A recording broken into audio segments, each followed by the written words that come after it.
Welcome to another Indie Dev Showcase, highlighting the many indie games we play here on the channel. If you'd like to submit a game for a future video, please reach out. But otherwise, let's begin.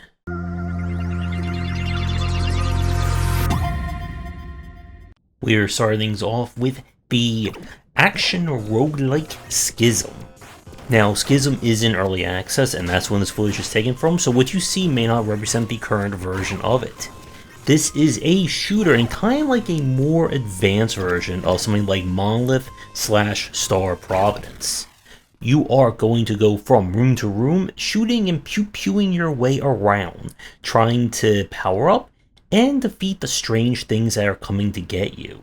The story goes into a very interesting place as you're searching for some kind of strange engine that will hopefully save everyone. But unfortunately, everything is out to get you. Now, the game features a similar rule of Ikaraga, which I'm pretty sure I just butchered that pronunciation, where whatever color is surrounding your character, you will absorb those bullets. So, red means you avoid red bullets, blue means you avoid blue bullets, and you get the picture. Coming in with a bit more complexities, you have a multitude of stats you can see at the bottom right corner of the screen, and you'll be able to get various shots that can enhance you in different ways, which will affect your stats, what kind of weapons and powers will work best for you during this run, etc, etc. There's certainly a lot to Schism from our time playing with it, but I think it lacks some of the clarity and approachability of Star Providence and some of the other action roguelikes that we've played. It's hard to tell at a glance just what do some of these stats actually mean for everything else that we're trying to make use of. But there is still something here for someone looking for a more challenging take, and I would say more complicated take on the shooter roguelike style. So if you enjoyed something like Star Providence and looking for a game that definitely has some potential to go along those lines, then you should definitely give this one a check. We now go to Blood Dome 88, a game that's trying to mirror kind of the old school arcade, almost like a Robotron vibe, but with that of a bullet heaven. You are playing the deadliest game show of the future to try and earn enough money to live. And to do that, you are going to kill lots and lots of people along the way. I like the kind of 80s vibe to this one. In terms of the rule set, this should be very familiar to anyone who's played any bullet heaven in the last 3 years. Kill lots of enemies, you'll gain experience. Once your little experience bar pops up, you'll be able to then buy an upgrade. And you can get all kinds of upgrades that can change your gun, your character, etc. Now the twist is that you're supposed to be saving up money that you need for as the whole purpose of going on this show. So you have to kind of pick and choose how much progress you want to make in the long run versus being able to survive longer and longer now. Now this game was in early access and still is at the time of this showcase, so what you see may not represent the current version of it. I found this one to be okay. From my time spent with it, I didn't see anything too unique or different from the other bullet heavens that we've played. There's no kind of meta gear or RPG progression along those lines. I am wondering what will be added to kind of make it stand out from the many other games of the genre. If you aren't tired of bullet heavens just yet, looking for one with a kind of 80s retro vibe to it, then this one is still worth a check. We now go to the Treehouse Man. This is from the same developer as Gloom, which I felt was criminally underrated as a very solid action roguelike. For this one, this is a kind of RPG, I guess roguelite in a sense. You are trying to reach the mysterious Treehouse Man, who will hopefully save your village from corruption and evil. I'm sure there's no dark twists that will go along with that. But to survive, you must make trips out into the mysterious swamp, gathering resources, finding people to aid you, and trying to gain the upgrades and resources that you need to reach the Treehouse Man kind of like at the deepest, darkest parts of the world. Combat revolves around kind of a mix of turn-based and almost like a bullet hell dodge. During your turn, you'll be able to decide which weapons or your kind of partner's skills that you want to use. When the enemy attacks, the game turns into a kind of like bullet hell, as you'll need to dodge whatever strange projectiles are coming from every which way.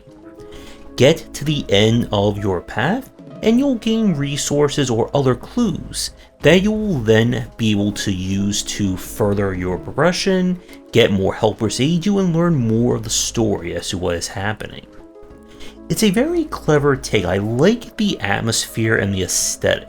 Again, very much along the lines of Gloom, with this kind of look and feel, and with creatures that definitely look a little otherworldly, to say the least. My issue with this one is that it did feel very slow to play. You're not, again, attacking rapidly like in an action roguelike, and the turn-based format does make it a little bit more, I guess, like awkward to play. As once it's the enemy's turn, you really can't do anything but dodge, and at least at the start, you really don't have a lot of actions or choices that you're making turn by turn. It's basically just use your best attack, dodge the enemy, rinse and repeat. Still, if you're looking for a very different take on the roguelike formula, and for a game that is certainly on the moody side as well, then definitely check this one out. And if you haven't played Gloom yet, I highly recommend that one as well, for being more of a action take of this very moody aesthetic. We now turn to the demo for Novus Orbis, and hopefully I didn't butcher that too badly. This is a deck building roguelike, where you'll be once again using the power of cards to deliver, hopefully, the end to your opponents. Now the game does feature several unique twists to the formula. Instead of a simple I go you go style, enemies will only attack once their countdown, that's the little number next to their health, reaches 0. It countdowns every time you play a card and when you hit end turn. So what this means is that instead of you kind of being rewarded for just mashing all your cards down no matter what, there is a greater strategy to the game. Another aspect of this is that you have a combo meter or a combo gauge. As you're playing cards, you'll kind of build up this meter that can be used to activate some of your more specialty cards that can increase its effect or do something else to the enemy. So there is a lot more thinking that's going to go into your card playing compared to some of the other deck builders that we've seen. Now, with this being a demo, we really didn't get a chance to see too much of unique cards or what kind of builds we can really play towards, but there was definitely something here. So if you're a fan of deck building roguelikes and looking for another challenging take on it, then I would give this demo a try and check out the game when it is released, which I do not know if it will be going into early access or not. We now go to Conquistadorio. This is a point-and-click adventure game where you play as a conquistador who's starting to have their eternal rest, however their coffin is missing. And to find it, we're going to do all the pointing and clicking and trying to solve some puzzles along the way. I do like the look and the aesthetics of the game. There are some really impressive backgrounds to the world that you're going to be exploring in. Now, as for our puzzle and general logic, this is definitely going for more classic adventure game design. Classic as in everything is a little bit on the obtuse side. There are no words or dialogue in the game. Everything is shown through kind of gestures and kind of thought bubbles, which unfortunately can make it a little bit tricky to figure out just what it is you're trying to do. Each scene or screen itself is going to be filled with the items and puzzles that you're going to need to solve for that respective area. But trying to figure out just what it is you're trying to do is a bit of a problem, as the game doesn't really give you any good idea as to what is the actual puzzle that you're trying to solve. It could be just trying to get up this hill that you're seeing on the screen, but what do you do about that? There are no real hints that I could find in this one either, and the game could really have used a hotspot indicator just to let the player know what is actually interactable on the screen that's going to be related to the puzzle design.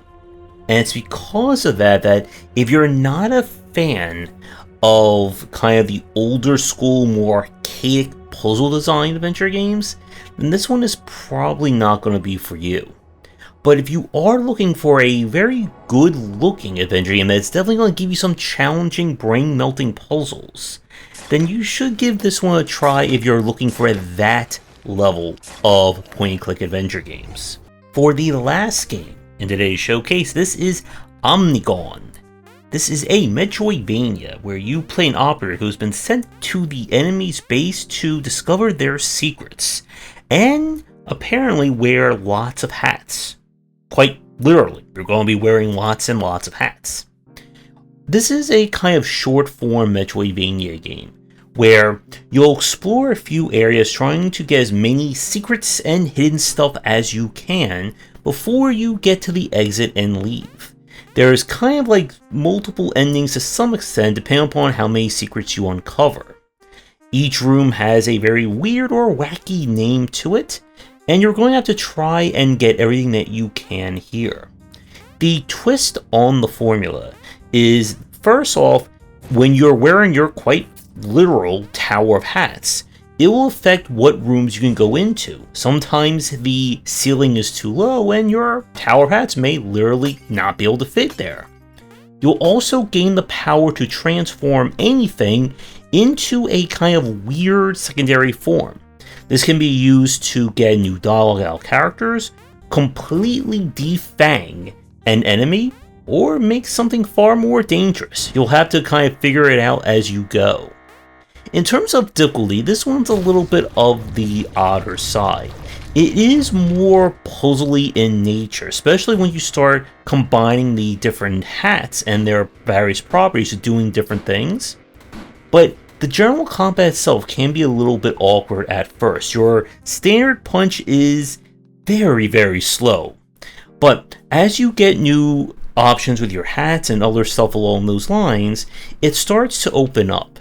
Now, with that said, Omnigon is on the shorter side. Even if you don't want to go for all secrets, there really isn't a lot more in this game. And it would have been very interesting to have seen, I guess, like a little bit more in terms of these mechanics and what else is going on in this game.